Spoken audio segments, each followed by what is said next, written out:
Bismillahirrahmanirrahim. Assalamualaikum warahmatullahi wabarakatuh.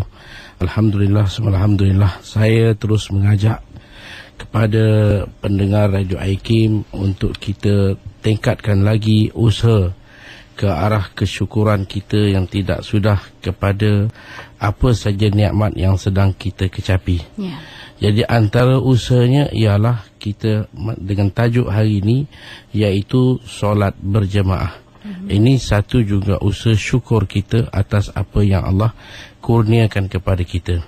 Jadi masalah solat berjemaah ini adalah satu perkara penting, kerana kalau kita lihat agenda yang baginda lakukan apabila baginda berhijrah ke Madinah, antara yang pertama ialah baginda mengasaskan masjid dan menjadikan masjid sebagai tempat berhimpunnya sahabat-sahabat umat Islam pada ketika itu. Dan memang kalau kita lihat daripada mula perintah solat, apabila selepas daripada Isra' dan Mi'raj, baginda mula solat zuhur sampailah ke akhir hayat baginda, baginda tidak pernah melakukan melainkan dengan cara berjemaah. Jadi sebab itu semasa di Mekah, baginda terpaksa mencari tempat yang agak sulit, senyap supaya tak dapat dipantau atau diintip oleh Quraisy. Sebab itulah kalau kita lihat kenapa bacaan zuhur perlahan, kenapa bacaan asar perlahan. Ianya mempunyai satu kaitan sejarah di mana pemantauan yang tidak sudah daripada Quraisy, mereka mengintip dan mereka cuba mengganggu. Maka Allah perintah bacaan itu diperlahankan supaya tidak ada apa yang dapat mereka kesan. Bila maghrib orang dah mula balik, bila isyak orang dah mula tidur, dan bila subuh orang belum bangun lagi. Maka di tiga solat ini bacaannya nyaring. Jadi solat berjemaah adalah suatu yang sangat penting. Jadi semasa di Mekah, dalam keadaan mereka terpaksa menyembunyikan diri, tersorok dalam satu tempat yang agak jauh, tak dapat dikesan, baginda cukup menegaskan, cukup menitik beratkan dalam perkara solat berjemaah. Apatah lagi bila baginda sudah berhijrah ke Madinah, tidak ada lagi gangguan-gangguan Quraisy. Maka di sana baginda cukup mengambil berat sehingga pernah baginda bertekad nak suruhkan seorang mengambil tempat jadi imam, dan baginda nak ajak beberapa orang untuk pergi ke rumah mereka-mereka yang solat di rumah, bahawa baginda nak bakar rumah mereka. Begitu sekali baginda menekankan solat berjemaah, dan ini adalah satu keperluan yang amat mendesak di zaman kita hari ini, terutama kita yang hidup di bandar. Kalau kita tidak pergi ke masjid, mungkin kita tidak akan kenal siapa jiran kita. Kita duduk dalam keadaan masing-masing sibuk dengan berbagai-bagai. Kalau hari Minggu kita keluar berkelah, keluar ziarah, makan, minum. Kalau hari biasa kita sibuk bekerja, pagi keluar, malam balik. Tak sempat kita nak mengenali jiran dan sebagainya. Jadi sekurang-kurangnya solat berjemaah itu akan menghimpunkan kita dan memberikan kita satu hubungan, supaya kita ni bila ada hubungan sesama kita, banyak perkara dapat kita atasi. Sebab itu kita tidak mengambil langkah untuk mengatasi masalah-masalah yang berlaku secara bersendirian. Biarlah kita berjemaah dengan mana ada orang tua-tua, ada orang yang lebih berpengalaman. Ini semua akan memberikan kesan baik dalam masyarakat. Maka dengan sebab itu penekanan mengenai dengan solat berjemaah amat besar, sehingga kedudukannya amat sangat dituntut, fardu kifayah dalam melaksanakan solat berjemaah. Maka dengan itu saya menggesa para jemaah, terutama bagi kita lelaki. Maka apa lagi alasan kita dengan kemudahan motor, kereta dan apa pun, sebenarnya tidak ada alasan untuk kita tidak solat berjemaah. Maka jadikanlah satu agenda hidup kita melakukan solat berjemaah, dan banyak kelebihan-kelebihan yang kita akan sebut dalam siri muzakarah kita di sini, bahawa solat berjemaah satu perkara yang menjadi suatu yang dititik beratkan oleh baginda. Maka disebut sebagai sunnanul huda, sunnah petunjuk, yang dikatakan oleh Abdullah bin Mas'ud, siapa meninggalkan sunnah petunjuk ini, dia akan menjadi sesat. Maknanya dia tidak akan berjumpa dengan jalan yang akan membawa dia kepada petunjuk. Saya InsyaAllah itu dia mukadimah berkaitan tajuk kita pagi ni, solat berjamaah, dan insyaAllah kita akan berkongsi sebarang pandangan pertanyaan berkaitan tajuk kita pagi ni di talian 0362051500, juga boleh menerusi SMS IKIM FM, dan kita akan kembali selepas ini. Terus bersama kami. Nantikan segmen Jom Berhenti Merokok bersama iQuid pada hari Sabtu minggu kedua dan keempat jam 12.15 tengah hari. Hanya di IKIM FM, pilihan utama anda. Hanya di IKIM FM, pilihan utama anda. Dan seperti dijanjikan, kita akan bersama untuk pemanggil kita yang pertama pagi ni. Assalamualaikum. Hello, Assalamualaikum. Ya, Assalamualaikum. Siapa di talian? Siapa di talian? Saya Mariam daripada Shah Alam. Ya, Pak Mariam, terus bercakap dengan Ustaz. Assalamualaikum Ustaz.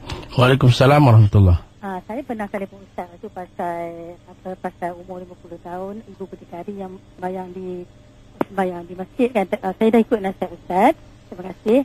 Soalannya, kalau Ustaz misalnya ada majlis ilmu yang dibuat pada hari Minggu di masjid tu, apa yang patut saya buat sama ada sembahyang di rumah dulu ataupun sembahyang berjamaah bersama-sama dan ikut solat ikut majlis ilmu tu. Yang keduanya, kalau di malam hari kita solat sunat dalam bilik kita sendiri, boleh tak kita baca nyaring? Itu saja. Terima kasih Ustaz. Assalamualaikum. Waalaikumsalam. Satunya masalah solat perempuan di masjid. Kalau kita tengok dalam zaman semasa, saya rasa banyak kedudukan yang mengizinkan, kerana tidak timbul masalah fitnah disebabkan kita ada bahagian yang dikhaskan. Kalau kita pergi masjid, kita tengok ada tandas khas perempuan, ada tempat solat khas perempuan. Cuma setengah masjid mungkin dia tidak ada tabir. Jadi kalau tak ada tabir, perlu sangat adakan tabir. Dan perempuan ni tempat solat dia di bahagian belakang. Jadi kalaulah kawasan itu tidak menimbulkan fitnah, tidak ada masalah, maka boleh tidak ada masalah seorang perempuan untuk pergi ke masjid dan solat berjemaah. Cuma jangan pula nanti kita pergi ke masjid sehinggakan tugasan kita.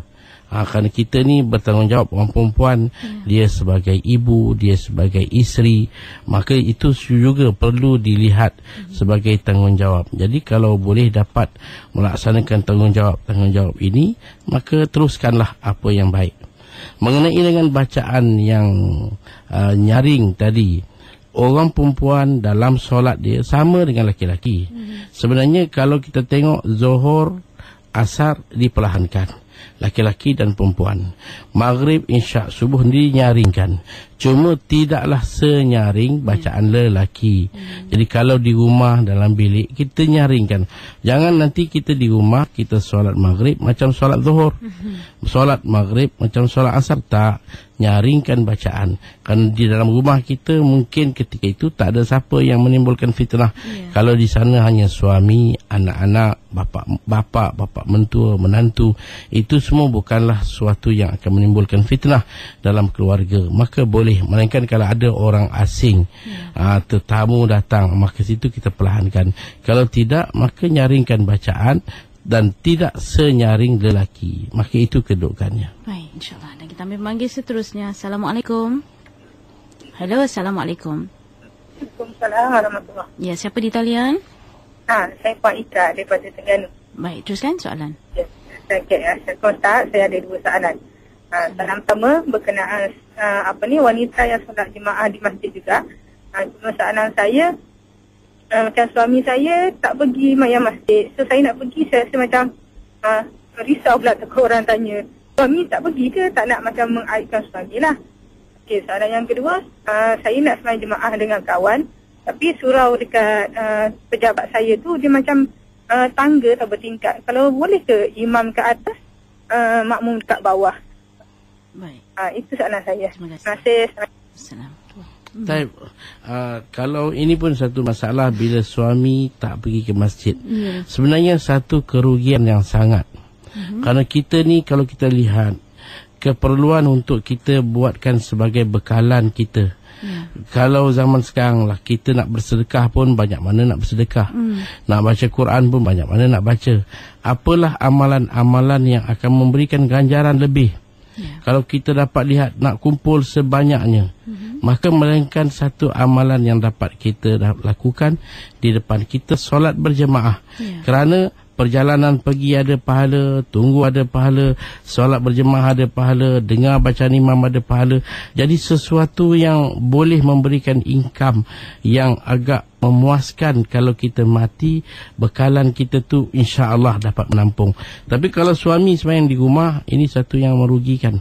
Sebab itu isteri buatlah apa cara helah, macam mana cara ajak, jom kita pergi malam ni ada pengajian, jom kita malam ni ada forum dan sebagainya, dan buat apa cara-cara mana beritahu pada suami, awak punya baju saya dah serika siap, jom kita pergi masjid. Jadi berikan galakan dengan penuh hikmah, minta suami atau suruh anak-anak cakap kepada bapa, bapa ada orang jemaah datang, ada ramai rombongan sedang tunggu bapa dan sebagainya, untuk galakkan dia ke masjid. Jadi itu kedudukan dia. Kita cuba gunakan cara hikmah dengan tidak menimbulkan isu, maka kita galakkan suami untuk solat berjemaah. Jadi memanglah jangan isteri yang pergi, kerana hari ini kalau kita lihat kadang-kala suami kalah, banyak laki-laki kalah. Kerana dengan perempuan kita kalah. Sebab apa? Dalam apa yang saya tengok, bila bulan Ramadan, orang laki-laki sampai 8 dah habis tumbang dah. Berapa saf tinggal, daripada 5 tinggal 1.5. Tapi orang perempuan tak berganjak. Dia dalam kesibukan kerja, tugas sebagai ibu, tugas sebagai isteri, bermacam-macam. Tapi kalau dia buat tarawih, mula sampai habis. Dan ini satu pencapaian yang amat menakjubkan. Orang perempuan lebih hebat pencapaian dia. Jadi sepatutnya kita orang lelaki kena malu dalam suasana begini. Patut suami pergilah solat berjemaah di masjid. Adapun masalah yang kedua, imam di atas, makmum di bawah, bertangga, hukum dia boleh, tidak ada masalah. Selagi tidak lebih jarak antara imam dengan makmum 3 hasta, maka boleh. Jangan sampai tahap imam atas kepala, tempat terlampau tinggi, makmum di bawah. Kalau lalu pun tak berlanggar, maka itu tak boleh lah. Tapi kalau jarak tangga, beberapa anak tangga yang mungkin tempat tinggi sikit bagi imam, makmum di bawah sikit, hukum dia boleh, tidak ada masalah. Baik, insyaAllah. Dan kita jawab persoalan seterusnya. Assalamualaikum. Hello, Assalamualaikum. Assalamualaikum, siapa di talian? Hello. Waalaikumsalam. Ya, siapa di talian? Halo, Assalamualaikum. Waalaikumsalam, siapa di talian? Saya Azman daripada Pantai Dalam. Baik, Cik Azman, terus bercakap dengan Ustaz. Assalamualaikum, Ustaz. Waalaikumsalam warahmatullahi. Ustaz, saya nak tanya satu pasal definisi kanak-kanak yang boleh masuk saf orang tua ni, Ustaz. Dia macam mana, Ustaz, kanak-kanak yang, sebab ada setengah tu kanak-kanak tu walaupun dia kecil tapi dia nampak macam dah matang lah kan. Ada setengah tu dah dewasa dah tapi perangai macam budak-budak. Jadi macam mana definisi kanak-kanak yang boleh masuk saf sama dengan orang tua ni, Ustaz? Itu je, Ustaz. Assalamualaikum. Kanak-kanak yang boleh masuk saf ialah kanak-kanak yang sudah memayyiz. Dia tidak meletakkan syarat baligh, tetapi memayyiz. Memayyiz ni maknanya dia tahu erti kanan, kiri, makan, minum. Kalau dia buang air pun dia pandai basuh sendiri. Maka tahap memayyiz itu adalah tahap yang membenarkan dia untuk berada dalam saf bersama jemaah. Walaupun suasana kita di Malaysia, anak-anak laki-laki kadang-kadang lewat khatan. Berbanding dengan orang Arab, hari ke-7 dah khatan, maka dia tidak timbul masalah najis kerana dia dah bersih. Sebab itu baginda biarkan kedua cucu baginda panjat di belakang baginda, masuk di bawah, naik ke atas kepala. Jadi ini semua tak ada masalah kerana dia tidak menanggung najis. Tapi sekarang anak-anak kita ada najis. Jadi kalaupun dah memayyiz baru 10 tahun, belum khatan lagi mungkin, umur 7 tahun, 8 tahun, jadi dia masuk dalam jemaah, segi kedudukan dia boleh, tidak ada masalah. Cuma kalau yang belum memayyiz, belum khatan ni, kita kena jagalah, jangan dia sampai pijak kaki kita ke, dia duduk di atas kita ke. Tapi kalau duduk berdiri di sebelah bersentuhan, itu tidak menjadi masalah. Selagi dia memayyiz, dia boleh masuk solat berjemaah. Cuma kalau di peringkat awal mula, kita kata budak-budak di belakang, maka yang dewasa di depan, dan bagi perempuan di belakang sekali. Tapi kalau dah terbentuk saf, sudah ada budak dalam saf, jangan kita datang, kita angkat dia campakkan kat belakang. Itu tak betul. Biarkan terus dia dalam saf, tak ada masalah. Baik, insyaAllah. Dan kita ambil pemanggil seterusnya. Assalamualaikum. Hello. Ya, siapa di talian? Assalamualaikum warahmatullahi. Siapa di talian? Saya Ahmadi dari Kuala Lumpur. Baik, Cik Ahmadi, teruskan soalan. Ada satu soalan. Ya. Saya cuma tanya, macam mana caranya kalau saya tengah semayang sunat Qobliyah Ba'diyah Maghrib, dan tiba-tiba ada seorang menepuk bahu saya untuk menjadi makmum. Macam mana caranya saya nak tu? Baik, itu saja ya. Terima kasih. Terima kasih. Type kalau kita sedang solat sunat, tiba-tiba datang satu orang, mungkin dia tak perasan kita ni kerana dah jemaah pertama dah habis, mungkin kita ni masih masbuk, jadi dia nak ikut kita sedangkan kita solat sunat. Hukum tak ada masalah. Mana satu kepercayaan lah. Kerana kalau orang nak ikut kita ni, baguslah. Jadi satu kepercayaan. Kita tak perlu nak ada apa-apa isyarat nak beritahu dia saya solat sunat ataupun jangan ikut saya. Kita cuma bantu dia dengan menyaringkan suara. Jadi kita kuatkan sikit Allahu Akbar, kita takbir, dan kita baca kuat sikit kalau Fatihah kita dan sebagainya, dan kita sempurnakan solat kita. Yang penting sebenarnya bukan pada kita, masalah dia pada makmum ni. Apakah dia ada niat dia sebagai makmum ataupun tidak, itu yang masalah dia. Jadi kalau dia nak ikut, dia kena pasang niat dengan betul untuk ikut dia kepada imam. Jadi imam tidak ada masalah, kerana imam tidak wajib meniatkan sebagai imam, melainkan dalam solat Jumaat, dalam solat nazar, dalam jamak hujan, dalam solat-solat tertentu saja yang perlunya imam ini meniatkan imam. Kalau tidak, tak ada masalah. Baik, insyaAllah. Dan ambil pemanggil seterusnya. Assalamualaikum. Hello, Assalamualaikum. Waalaikumsalam, Hakim. Ya, sila matikan radio. Siapa di talian? Saya nak. Ya? Ya, siapa di talian? Saya Jalila. Puan Zalila, silakan. Ya? Ya, terus bercakap. Terus soalan Ustaz. Saya nak tanya, apa beza dia, macam mana kita nak membezakan antara bacaan perlahan, berbisik, dan kuat tu. Kadang-kadang kita dengar macam berbisik kan, itu ke yang dikategorikan perlahan? Baik. Itu saja. Ya. Type bacaan dalam solat, kita ada dua bacaan. Satu nyaring. Nyaring ni maknanya semua orang dengar lah. Maghrib, Isyak, Subuh. Itu khas kepada imam. Atau makmum boleh berkongsi dalam amin. Bila baca amin tu semua boleh kuat nyaringkan. Jadi kalau tidak, imam saja yang akan baca nyaring. Itu dia punya kedudukan dia. Dan kita makmum tidak akan menyaringkan melainkan dalam amin. Kalau dalam lain-lainnya kita akan baca perlahan. Baca perlahan ni dengan nada yang terendah. Bukan maksud sampai berbisik-bisik sampai tak dengar. Sekadar mana suara yang terendah yang kita seorang dengar. Kalau kita duduk di sebelah dengan kita ada orang lain, dia tak dengar apa yang kita baca. Tapi telinga kita mendengar apa yang kita baca. Dengan nada yang terendah. Itu bacaan dia. Jadi jangan pula nanti ada orang membaca tapi dengan tidak menggerakkan apa-apa. Dia hanya membaca di dalam hati. Itu tak sah sama sekali. Dia mesti ada suara yang keluar. Dan suara tu dikawal lah. Jangan sampai suara yang kuat yang menimbulkan keadaan mengganggu ketenteraman orang. Ada orang bila baca habis satu saf terganggu. Sedangkan dia makmum. Maka ini bukanlah cara yang sepatutnya. Dalam kita berjemaah, kita perlu jaga suasana jemaah kita. Jangan buatkan sesuatu yang mengganggu ketenteraman mereka.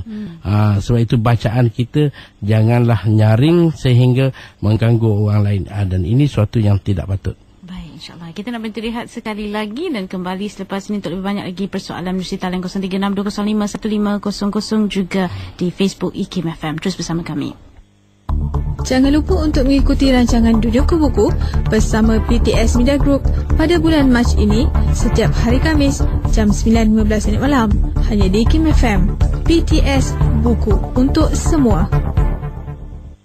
Terima kasih kepada anda terus bersama di IKIM FM pilihan utama anda. Waktu ini sedang kita ikuti rancangan Tahsinul Ibadah di IKIM FM dan persoalan ataupun tajuk pagi ini kita berbicara berkenaan solat berjamaah bersama yang berbahagia Ustaz Fazli Al-Yamani, insya-Allah, dan talian kita terus dibuka waktu ini untuk anda bertanyakan sebarang persoalan berkaitan solat berjamaah. Assalamualaikum.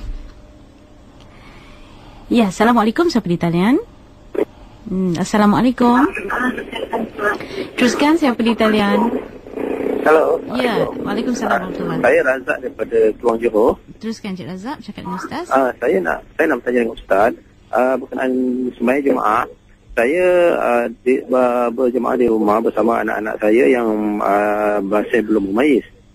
Tetapi masalahnya saya sembahyang fardu, bila dia nak ikut tu saya taklah meniatkan saya menjadi imam. Sebab saya tahu dia belum mumayyiz, maksudnya dia ada menanggung najis. Jadi adakah perlu saya abaikan niat imam tu ataupun saya niat imam sama anak saya yang belum mumayyiz itu? Baik. Sekian. Assalamualaikum. Jawapannya, pertama sekali saya menggalakkanlah kalaupun kita niat nak mendidik anak-anak, tapi bagi kita ni kalau boleh solat berjemaah di masjid. Kita suka kepada umat Islam, khusus kita di Malaysia, gunakanlah faedah masjid-masjid yang ada. Kerana saya tengok hari ni alhamdulillah, kebanyakan masjid di bandar maupun di kampung, keselesaannya alhamdulillah. Elektriknya, airnya, parkingnya, kalau kita nak kira apa lagi masalah, tak ada masalah lah. Maka gunakanlah masjid untuk kita jadikan aktiviti berjemaah. Walaupun kita nampak anak-anak kita ni kalau tak dibendung, tak dididik, menjadi masalah.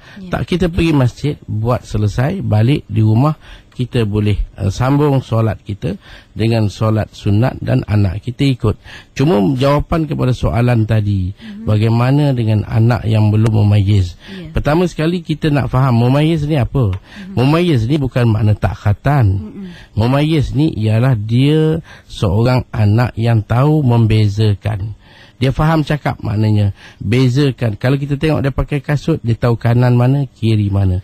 Kalau dia makan, kita tahu dia makan pegang tangan mana. Kalau dia buang air, kita tahu dia boleh basuh sini. Itu makna mumayyiz. Dan dia dah tahu tentang bacaan. Hari ini alhamdulillah anak-anak umur 6 tahun, 7 tahun Fatihah dah lancar. Tahiyat lancar, kunut lancar. Maka dia mumayyiz. Selagi belum baligh, kita ada usia mumayyiz, kita ada usia murahiq dan usia baligh. Jadi kalaulah dia belum mumayyiz, dalam erti kata baru 4 tahun, 5 tahun, belum tahu apa, maka kita solat tak perlu kita niat sebagai imam. Kita bagi dia ikut, kita pun sebagai ikut. Kadang-kadang kita rokok, dia terus sujud. Jadi di situ kita tak perlu niat sebagai imam, kita niat kita saja. Melainkan kalau dia dah mumayyiz, maka bolehlah dia kita niatkan sebagai imam untuk mengimami solat. Terutama mungkin dia mengimami solat untuk ibu. Anak ni katakan umur dah 7 tahun, dia belajar dekat sekolah Fatihah lancar, semua lancar, baik, bagus. Maka dia laki-laki, dia jadi imam. Ibu tadi walaupun dah 50 tahun, maka ibu makmum, tak ada masalah. Boleh berimamkan kepada anak yang sudah mumayyiz tapi belum baligh. Hukum dia boleh, tak ada masalah. Baiklah, dan ini satu persoalan hampir berkaitan. Khairun Fatih dari Facebook bertanya, Assalamualaikum Ustaz, kalau seseorang rumahnya dekat dengan masjid dan suara imam memang clear sangat, jadi dia nak ikut imam solat tapi di rumah je, boleh ke Ustaz macam tu? Kita kata kalaulah jarak tidak melebihi antara rumah dengan masjid tadi 300 hasta, dan tidak ada yang menjadi tembok penghalang. Jadi kalaulah tidak ada tembok penghalang, maka boleh kedudukan dia selagi mana masjid dia tidak mendahului, rumah dia tidak mendahului imam. Maknanya jangan rumah depan masjid lah. Kalau rumah di kiri, kanan atau di belakang, dan tidak jarak dia lebih daripada 300 hasta dengan belakang masjid. Maknanya kalau masjid tu dia punya saiz dia besar sampai ke dinding belakang, dinding belakang ke rumahnya tidak melebihi 300. Walaupun diselangi di sana antara rumah dengan masjid ada jalan raya, rumah dengan masjid mungkin ada anak sungai, maka itu tidak ada masalah. Boleh seorang itu mengikut imam. Syarat dia mesti tahu pergerakan imam. Sama ada pengetahuan itu dengan bunyi bacaan imam baca ataupun bunyi mubaligh. Kalau sekarang ni bunyi speaker lah, dengar speaker, tahu imam sedang rokok, tahu imam sedang sujud, boleh seorang itu ikut solat berjemaah walaupun di rumah, tak ada masalah. Kita dengar pemanggil kita seterusnya, Ustaz.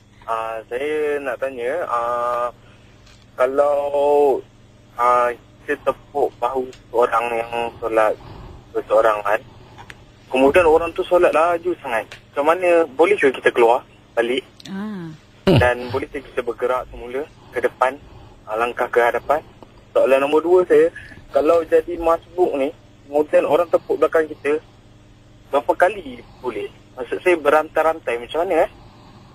Memang boleh dibenarkan? Terima kasih. Sama, Cik Fendi dari Kuala Lumpur.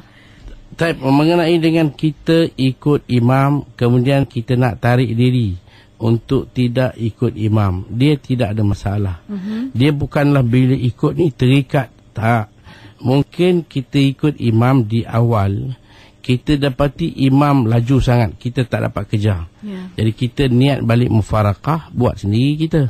Atau imam lambat sangat pula, pun ada. Kita nak cepat sikit, dia baca lambat panjang pula lagi. Jadi kita nak tarik diri, boleh dengan niat mufarakah. Kita niat mufarakah, maka walaupun dalam saf yang sama, kita tak ikut dia, kita buat kita sendiri, tak ada masalah. Sama ada imam baca cepat atau baca lambat, kita yang dah niat sebagai makmum, kita nak tarik diri, hukum dia boleh. Dan kalau kita jadi imam, orang datang tepuk, berapa orang tepuk, tak ada masalah. Kawan ni datang nak ikut kita tepuk, kemudian habis rakaat dia, kita mungkin masih belum habis rakaat orang lain, tak ada masalah. Siapa saja boleh ikut. Kita tak semesti tepuk. Kalau daripada jarak jauh pun boleh. Kita nampak satu orang sedang solat dalam masjid, dan kita duduk di luar, kita tak boleh masuk dalam sebab kita bawa barang. Mungkin kita ada bawa barang niaga. Kalau kita nak letak di atas motor, nanti orang angkat hilang. Kalau nak bawa usung masjid berat, kita duduk kat tepi. Maka kita nampak imam kat dalam. Maka kita boleh niat untuk ikut imam selagi mana kita berada di tempat yang sama dalam masjid. Walaupun di bahagian luar, kita boleh niat. Syarat dia, kita mesti tahu pergerakan imam atau pergerakan orang yang ikut imam. Imam tak nampak dah, tapi nampak makmum saja. Maka kita ikut makmum, niat kita imam, tapi makmum tadi yang dekat kita sebagai panduan kita, hukum dia boleh, tidak ada masalah. Okey, itu dia. Dan kita ke Melaka bersama Cik Yaakob. Takut Ustaz. Salam. Bagaimana kalau sab ada orang tua yang pelupa, kadang-kadang tengah semayang dia keluar baris sab tu. Kalau tengok dia semayang sunat, dia semayang dia tak betul, tak sempurna, tapi dia dah sab depan, adakah kita kena suruh sab belakang, adakah betul sab dia tu? Allah Ustaz, Assalamualaikum. Waalaikumsalam. Jadi kalaulah ini berlaku, mungkin seorang yang sudah uzur, maknanya fikiran dia sudah hilang, yang mana mungkin tak sedar lagi dah. Sekejap-kejap dia sedar, kejap-kejap dia hilang ingatan. Jadi dia masuk keluar, maka dia buat hal dalam solat. Maka macam mana kedudukan kita? Memang saf kita terputus.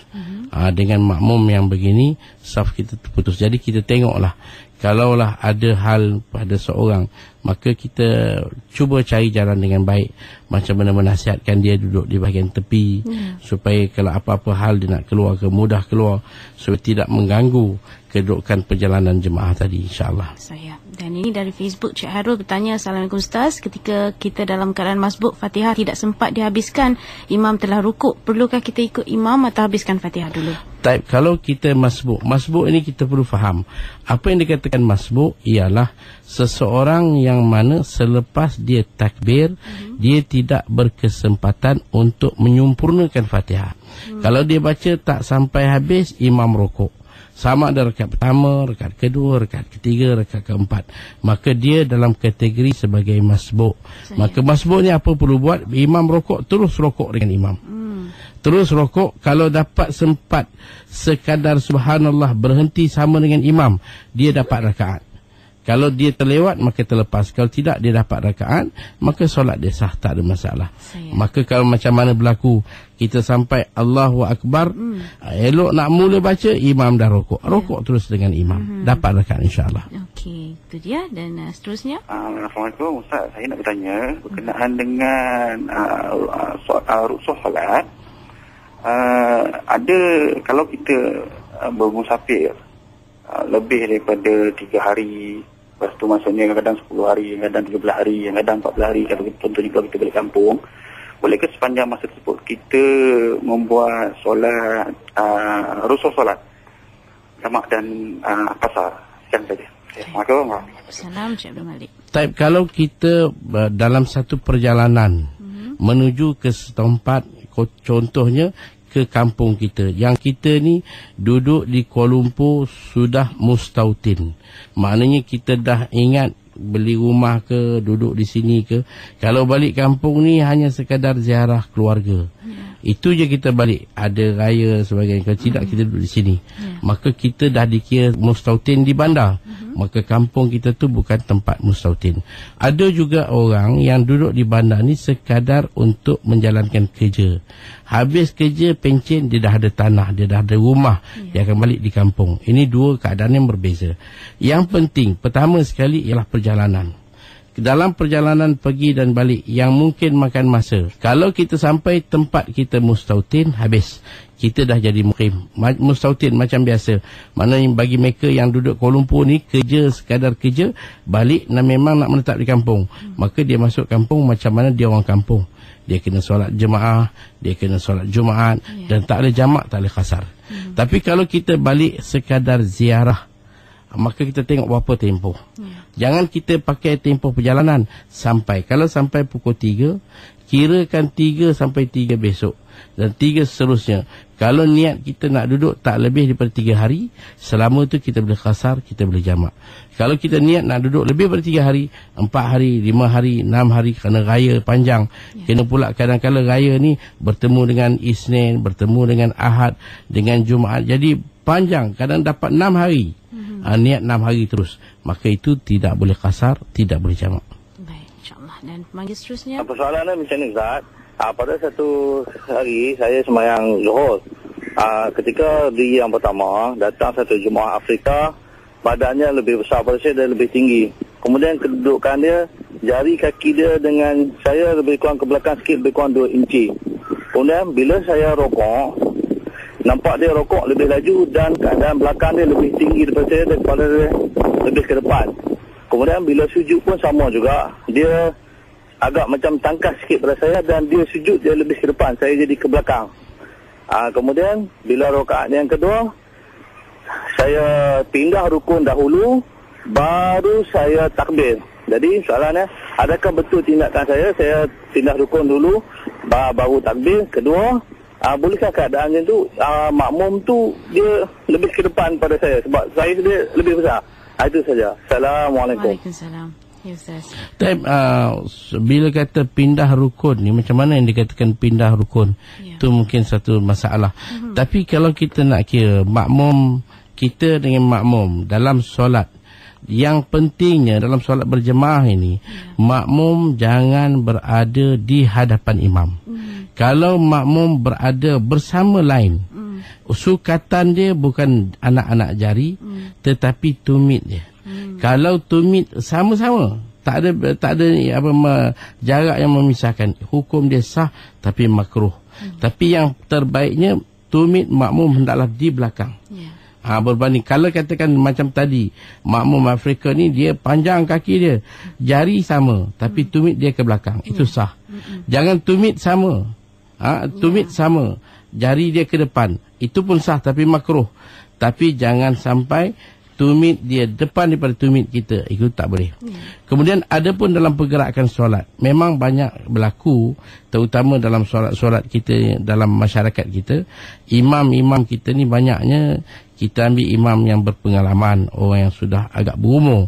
Jadi makmum ni anak-anak muda, yang menjadinya ialah kepantasan makmum. Rokok, imam belum sampai rokok, dia dah rokok. Imam belum sempat angkat kepala sempurna i'tidal, dia dah i'tidal. Makna dia bergerak lebih dahulu daripada imam. Maka kita kata hukum dia sah tetapi makruh. Mendahului imam pada satu rukun sah. Satu rukun, jangan takbir aja. Jangan dia takbir sama imam, jangan dia takbir mendahului imam. Takbir dia mesti habis imam takbir. Bar imam baru dia mula Jangan imam bar dia serentak, tak boleh. Imam dah habis bar baru dia Allah. Maka itu tak ada masalah. Lain pada itu, kalau dia mendahului imam, dia hanya di depan, rokok dulu, sujud dulu, maka itu hukum dia sah, tidak ada masalah. Kemudian macam kita kata pindah rukun tadi, apa yang dimaksudkan dengan pindah rukun? Kita lepas daripada rakaat, kita bangun macam biasa, bangun kepada qiyam, kemudian kita baca Fatihah. Jadi kalau dia baca sebelum kita pun tak ada masalah, sama kita pun tak ada masalah. Yang penting di sini mendahului imam, yang tak bolehnya 2 rukun. Itu tak boleh. Baiklah, kita dengar memanggil dari Kuala Terengganu. Saya ingin bertanya 2 soalan. Yang pertama, apa tu, kalau sembahyang berjemaah, qomat tu wajib ke tidak, Ustaz? Mana kata ada yang setengah suruh qomat, kawan-kawan ni tak qomat, dia tak. Masalah kita tak reti ke, kita tak tahu, wallahu alam lah. Soalan kedua, doa apabila imam baca berjemaah sama-sama masjid ataupun menggunakan speaker lah, membesar suara, sama ada doa tu dibaca dengan kuat ke ataupun slow yang paling afdal. Sebab setengah-setengah imam sekarang dia ikut intonasi yang lagu yang dia baca dalam sembahyang tu, doa pun berlagu juga. Kadang-kadang ada yang baca dah perlahan, kita tak tahu amin, kita yang belakang ni amin tapi tak tahu lah kan. Sebab ada di doa jelas tak jelas. Itu saja. Terima kasih. Mengenai dengan iqamat ataupun azan, dia adalah suatu perkara yang sunat dalam solat. Kalau kita solat dikendaki sunat, kita adakan azan dan iqamat. Melainkan kalau masjid sudah ada Bilal, dia dah azan, dah selesai solat, kita baru sampai, jangan kita nak azan lagi pula. Cukup dengan azan yang satu memadailah. Kita tak perlu. Cuma iqamat memang dituntut. Iqamat ni dituntut dalam setiap solat berjemaah, solat fardu, sama ada berjemaah atau kita bersendirian. Kita nak buat sembahyang seorang, katakan dah jemaah dah habis, kita iqamat.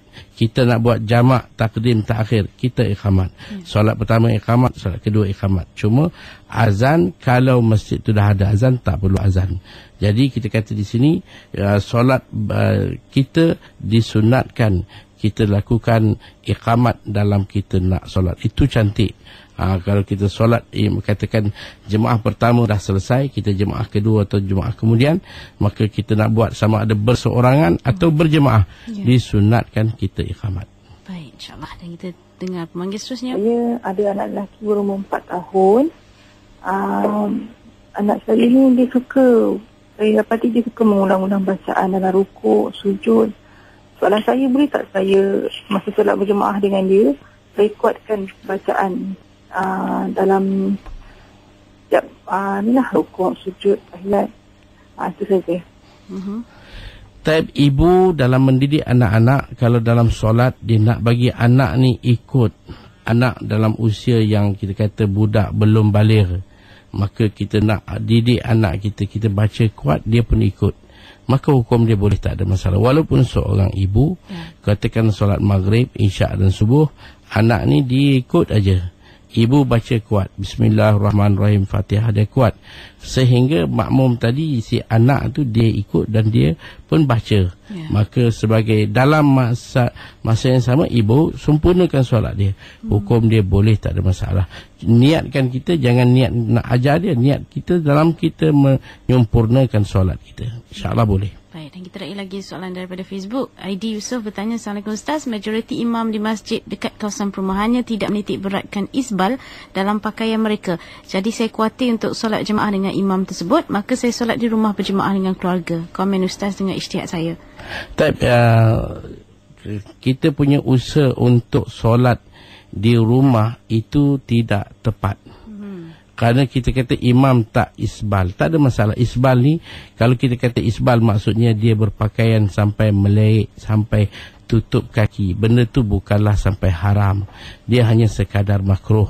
Jadi tak ada masalah. Imam jubah dia terlampau sampai tutup kaki, hukum dia makruh saja. Maka takkanlah kena benda yang kecil macam tu kita akan terlepas satu pahala yang besar. Solat berjemaah, solatlah berjemaah. Di masjid itu lebih baik.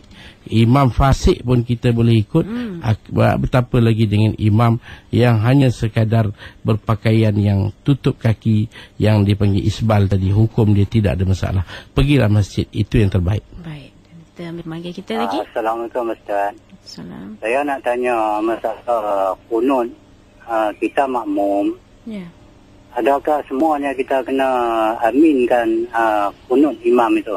Sekian, terima kasih. Assalamualaikum.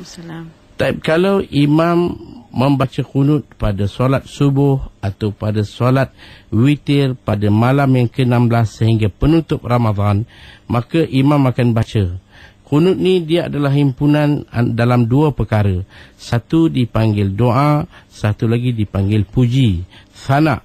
Dalam perkara doa, maka imam akan baca, kita mengaminkan. Allahumma hadina fi man hadait. Amin. Wa afina fi man afait. Amin. Itu dalam masalah doa. Tapi bila imam membaca dalam masalah sana' puji, fa innaka taqdi wa la yuqda alaik wa innahu la yazman walaid dan sebagainya, ini kita disunatkan membaca bersama imam, dengan tidak kita mengatakan amin, kerana itu bukan tempat amin, itu adalah tempat memuji. Maka kalau imam baca nyaring, kita baca perlahan, atau imam baca perlahan, kita baca juga perlahan, dengan tidak mengaminkan, kerana itu bukanlah doa, sebaliknya puji-pujian kepada Allah. Kerana himpunan kunut ialah antara doa dan sana yang disebut sebagai puji-pujian kepada Allah. Baik. Dan mungkin pemanggil terakhir kita untuk Tasinul Ibadah pagi ini. Kalau masa solat jemaah, lepas tu ada masa solat jemaah tu ada orang yang bersolat bersendirian. Apa hukum dia, Ustaz? Kalau dalam solat Jumaat katakan, dia dua keadaan. Kalau dalam solat Jumaat, orang ramai solat Jumaat, dia sembahyang bersendirian, maka kita tengok dia ni siapa. Kalau dia seorang musafir, maka, ataupun dia seorang perempuan, kalau dia musafir, maka kita kata tak ada masalah, solat dia sah. Mereka satu rombongan bas berhenti, mereka buat jemaah mereka, mereka tak ikut imam, kerana nak ikut imam mungkin lambat bas, mereka nak jalan dulu, mereka buat bersendirian, itu tak ada masalah. Tapi kalau mereka orang mukim, orang tempatan, dia tak nak ikut kerana ada satu rasa ketidakkepuasan hati ni, dia buat jemaah asing, itu haram, tak boleh, tak sah kalau solat Jumaat. Tapi kalau solat fardu biasa, maka di sana ada satu imam, di sini ada satu imam, dua imam, tiga imam, segi hukum dia boleh sah. Cuma perbuatan yang kita tidak ikut serta imam tu mesti betul lah. Kenapa? Mungkin kita kata kerana kita nak cepat, kita musafir, kita terkejar-kejar, ataupun kerana tak puas hati, itu tak boleh. Tak puas hati atas imam, kerana imam ni mungkin mau kata fasik ke, orang yang mana kuat merokok ke dan sebagainya. Kadang-kadang imam, ada setengah imam siang jadi imam, petang-petang pakai seluar pendek, siram pokok bunga. Kata imam pakai seluar pendek, itu masalah imam. Kalaupun dia mabuk, tu imam ni kaki disko, mabuk, malam mabuk, datang siang jadi imam, tak ada masalah. Kita boleh ikut imam. Jangan kita timbulkan suasana fitnah. Jadi kalau bukan masalah fitnah, ikut imam, tak ada masalah. Abdullah bin Umar, dia ikut di belakang Hajjaj, walaupun bila ditanya Hajjaj dia kata fasik, tapi dia ikut, kerana itu solat berjemaah. Kita ikut imam. Jangan timbulkan perpecahan dalam masjid. Jadi maknanya imam terus kita ikut. Suka tak suka tu masalah lain. Asalkan imam tu tidak benda yang membatalkan dia melakukannya, bacaan dia betul, lepas semua kita ikut, dia tak akan terus kekal jadi imam. Mungkin satu masa orang lain akan jadi imam. Jadi itu kedudukan dia. Kalau solat Jumaat, kita tengok kedudukan musafir ataupun tidak. Kalau tidak, maka kita kata hukum dia makruh sahaja, daripada kita adakan dua jemaah dan sebagainya. Baik, insyaAllah itu di antara yang sempat kita kongsikan pencerahan berkenaan solat berjemaah. Banyak lagi sebenarnya persoalan yang ingin kita jawab, tapi masa waktu ini belum mengizinkan. Mungkin Ustaz beri penutup untuk sesi kali ini. Ustaz, silakan.